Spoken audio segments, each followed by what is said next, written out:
Aniat na karon sa programa Pamalandunga. Mayong adlaw kaninyo, mga kaigalaan, nga ani karon naminaw ni ini nga channel. Mga kaigalaan, kini nga topiko nga akong giandam kaniyo karong higayuna, haum kini sa mga bana. Gihimo kini o giandam kini nga mga topiko tungod kay ako gayong nga nabalitaan o ako gayon nga nakalap ang mga impormasyon nga nagkadaghan karon ang mga bana nga naghimog mga bayulinting buhat ngadto sa ilang mga asawa. Busa, katong mga maminaw diha nga mga bana, palihog, sundak kining maong topiko nga akong giandam kini para kaninyo. Nga naguluhang, mga bana, nganong angay nga pakitaan o gugma ang inyong asawa?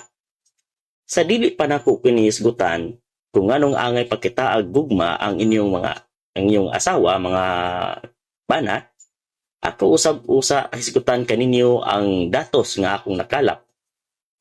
Kini nga datos gikan kini sa Demographic and Health Surveys ng Philippine Statistics Authority. Matod pa sa datos ng National Demographic and Health Survey ng Philippine Statistics Authority nga sa 2013 kay 25.9% na ang gidaganon sa mga asawa nga nakaagom upang pang-abuso o spousal violence gikan sa ilang mga bana. Gani pagka 2017, nahimo na kining 26.4%. So paspas kaayo ang pagsaka sa mao nga kaso sulod lang gani na sa 4 ka tuig. Sa 2022 na nigawa sa NDHS, adunay 17.5% nga mga Pinay nga nag-edad og 15 hangtod 49 nga nakaagom og any form of physical, sexual, and emotional violence gikan sa ilang mga bana. Gani nabalaka gayud ang Supreme Court tungod kay gikan sa Enero 1 o Pebrero 4 karong tuig 2024. Ang Child Network Foundation Incorporated nakatala gayud sila og mga 216 ka mga babae nga giabuso lakip na ni ana ang mga asawa nga giabuso sa ilang bana. Pagka makaguol gayud sa pagkahibalo ni ana nga mga datos. Pero dili na nato na ikatingala kay kana usa na siya sa tagna nga mahitabo sa atong panahon base sa ikaduhang Timoteo 3 bersikulo 1 ngadto sa 5. Nga usa na siya sa atong panahon nga lisod sa gubangon.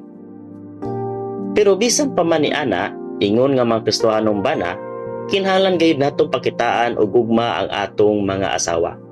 Ganong gikinahanglan man nga pakitaan nato gugma ang atong mga asawa. Busa mga bana, karon nga naa diha nga naminaw ni ini karon nga topiko, tanawa daw ang inyong asawa o kuno naa kung sa unsang paagi gipakitaan niyo gugma ang inyong asawa. O sa unsang paagi mas mapalig-on pa ang inyong pagigugmaay. Mga kaigalaan, aduna gayoy rason nganong pakitaan nato gugma ang asawa dili lang sa pulong kundi inubanan usab sa buhat. Ang Biblia diha sa Efeso kapitulo 5 bersikulo 33 nagingon, Inoon, kinahanglang higugmaon sa matag usa ang iyang asawa sama sa iyang kaugalingon. Sa laing bahin, ang asawa angay nga dunay dakong pagtahod sa iyang bana. Unsay buot ipasabot ni Apostol Pablo ni ana? Ang buot ipasabot ni Apostol Pablo nga kitang mga bana, di ba nindot kayo batyagon sa diha kita higugmaon? Di ba dako kayo atong kalipay kung kita dili pasakitan? Pero kita maguol og sakit kayong pamation kung kita pasakitan og istorya, dili respetuhon og dagmalan. Ingon ana usab mga bana ang batyagon sa mga asawa. Karon mga bana, kapila man di ay kahigayon nga pakitaan nato gugma ang atong asawa.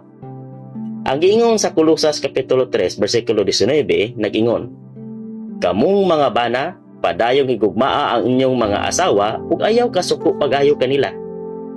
Nagpakita diha nga dili ra ka usa ka higayon. So dili ra giday usa ka higayon nga pakitaa gugma ang asawa pinaagi sa pulong ug buhat kun dili sa tanang higayon pakitaan gyud nato gugma. So forever na gyud na. Buhaton ang buhaton mga bana. Sa Jehova nga Dios malipay gayud kanato kay atong gigamit ang atong pagkaulo sa husto o maayong paagi. Sa ingon usab hatagan usab kita gustong pagtawod sa atong asawa. Sa ingon niya na ang atong pamilya makabaton o tinuod nga kalapusan.